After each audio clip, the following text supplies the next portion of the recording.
Students, last class में हमने कुछ क्वेश्चंस लिए थे प्रीवियस ईयर से जो कि नीट में आए थे, राइट। और कौन से चैप्टर में से? The first chapter of class 11 NCERT the living word, right. तो हमें कुछ आइडिया हुआ था कैसे क्वेश्चन आ सकते हैं, किस लेवल के क्वेश्चन आ सकते हैं। तो हम आगे अब कुछ और क्वेश्चंस देखेंगे same from the same chapter the living word, right. So, question number 5 says nomenclature is governed by certain rule. Nomenclature क्या होता है बच्चे? जब हमें कोई ऑर्गेनिज्म मिलता है या जो ऑर्गेनिज्म ऑलरेडी एग्जिस्ट करते हैं, हम उनका साइंटिफिक नेम रखते हैं, क्योंकि सब ऑर्गेनिज्म का कुछ ना कुछ लोकल नेम होता है, लेकिन लोकल नेम एक जगह पर पर्टिकुलर एरिया पर चल सकता है, पूरे वर्ल्ड में लोकल नेम नहीं चल सकता, राइट। इसके ऊपर डिटेल में हम ऑलरेडी बात कर चुके हैं मेरे लेक्चर में, जो नॉमेनक्लेचर के ऊपर लेक्चर था। कि मान लो कहीं पर किसी हम डॉग को डॉग कह रहे हैं, कहीं पर उसे हम कुत्ता कहेंगे, कहीं पर उसको गंधक कहेंगे, राइट। बट हमें एक साइंटिफिक नेम चाहिए सो दैट अगर कोई मीटिंग हो, साइंटिफिक मीटिंग हो, तो हम उस नेम से उसको क्या कर सके, पहचान सके कि हाँ हम डॉग की बात कर रहे हैं। तो नॉमेनक्लेचर होता है जब हम उसका साइंटिफिक नेम रखते हैं। नॉमेनक्लेचर के लिए सर्टेन रूल्स हैं, यूनिवर्सल रूल्स। इनमें से which one of the following is contrary to the rules of nomenclature, मतलब इनमें से कौन सा वो ऑप्शन है जो कि नॉमेनक्लेचर के रूल्स के अकॉर्डिंग नहीं जाता, नॉमेनक्लेचर के रूल्स के अकॉर्डिंग नहीं है, right. Right. First says biological names can be written in any language. No, biological name can already be written in Latin language. सिर्फ Latin language के अंदर ही हम क्या कर सकते हैं, बायोलॉजिकल नेम लिख सकते हैं। उसका लोकल नेम चाहे जो मर्जी हो, उसका ओरिजिन चाहे जहां मर्जी से हुआ, लेकिन उसका जो नॉमेनक्लेचर करेंगे हम वो कहाँ से होना चाहिए, उसके लैटिन से, राइट। हम लैटिन वर्ड यूज करेंगे, तो first option is incorrect. B says the first word in a biological name represents the genus. Very good. And the second is a specific epithet. This is correct बच्चे, because जो भी word हम लेंगे, कोई भी, जैसे कि मैंजीफेरा इंडिका,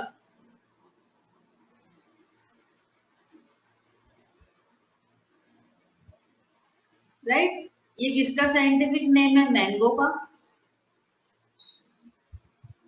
तो मैंजीफेरा इंडिका जो है बच्चे, फर्स्ट क्या है, इसका जीनस है, genus, right. And second is the species name, right. Second क्या है, स्पीशीज नेम। तो second option is correct. C says the name are written in Latin and are italicised.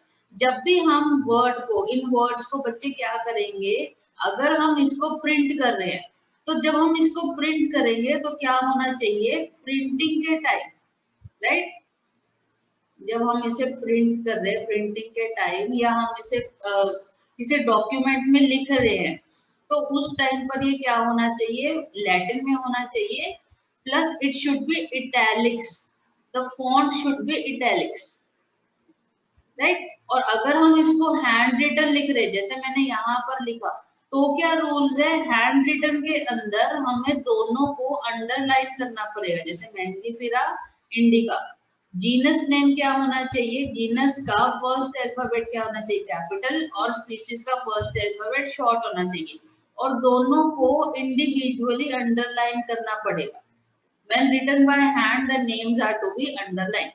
So our correct option, मतलब जो कि incorrect है, जो कि universal rules के according नहीं चलता, वो है biological names can be written in any language. This is incorrect because हमें पता है it should be in Latin language. The next says the label of a herbarium sheet does not carry information on. Herbarium sheet मैंने आपको दिखाई थी बच्चे lecture में, कैसी होती है, और उसके ऊपर वेरियस उसकी इंफॉर्मेशन दी होती है। क्या क्या इंफॉर्मेशन दी होती है, नेम ऑफ कलेक्टर दिया होता है, किसने वो स्पीशीज कलेक्ट किया है, उसका लोकल नेम क्या है, राइट, उसका साइंटिफिक नेम क्या है,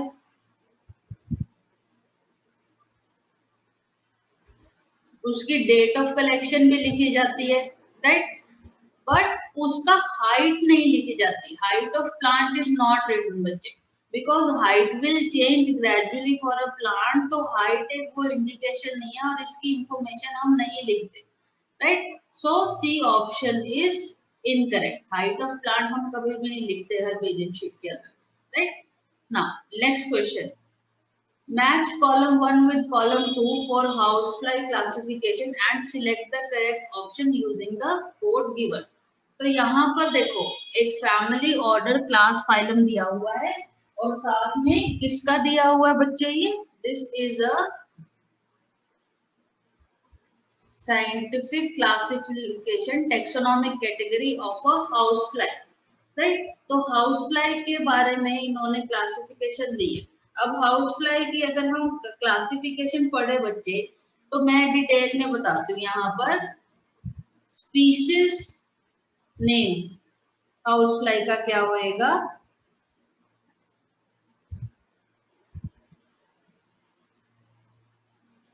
डोमेस्टिका।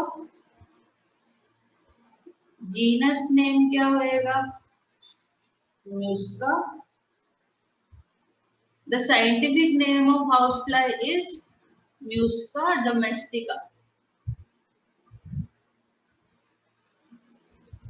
राइट। आपको आइडिया हो गया होगा कैसे क्वेश्चन आ सकते हैं नीट में। Then if I talk about family, family is Muscidae. Order क्या होता है, order is Diptera. Class Insecta. Phylum हमें पता है all the jointed legs animal insects come under Arthropoda. And kingdom will be Animalia. So this is a taxonomic nomenclature of housefly. Now let's see, family is, family हमें पता है Mucidae, family A option is Mucidae। order क्या है बच्चे, order is Diptera, order Diptera। then class is Insecta and phylum is Arthropoda, right.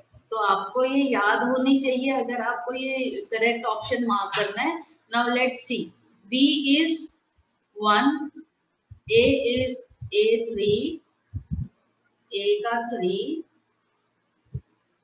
B 1, C 4 and D 2, right? 3 1 4 2, 3 2 4 1, 3 3 1 4 2। So our correct option is option D, right? Moving to the last question, the study of 4 statements A and D given below and select the 2 correct ones out of them। इसमें से 2 correct हमने option देखने हैं, right? So A option says definition of biological species was given by Ernst Mayr, right? This is correct. B says photoperiod does not affect reproduction in plants. This is incorrect बच्चे, because photoperiod क्या होता है कि कितने time के लिए एक plant या एनिमल लाइट यूटिलाइज कर रहा है, राइट। फोटो पीरियड दोनों को अफेक्ट करते हैं, एनिमल्स को भी, लोअर एनिमल्स को भी एंड प्लांट्स को भी, and it affects reproduction also. So this is incorrect. C says biological nomenclature system was given by R.H. Whittaker. Biological nomenclature was given by R.H. Whittaker. And D says in unicellular organism, reproduction is synonymous with growth. ये बिल्कुल सही है। देखो binomial nomenclature RH Whittaker ने दिया था बच्चे, it was given by Karl Linnaeus, it was given by Karl Linnaeus, right. So this is also incorrect, B is incorrect, C is incorrect। D says in unicellular organism reproduction is synonymous. इसका क्या मतलब है बच्चे? Unicellular organism में growth के साथ ही reproduction होएगी. It is directly connected, क्योंकि जैसे ही ग्रोथ होएगी तो ग्रोथ में क्या होएगा? ऑर्गेनिजम्स मैच्योर हो जाएगा, और मैच्योर के साथ ही it will do the asexual reproduction. Asexual reproduction. It will divide. Asexual reproduction के बहुत methods हैं. तो जैसे ही ये mature हो जाएगा, fully grow हो जाएगा, then it will divide and it will reproduce. So D option is also correct. So our correct options are option A and D. Right? That is C. So हमने आज और थोड़े questions किए NEET के. I hope I made you clear. If you have any other query, please put in comment section. Thank you.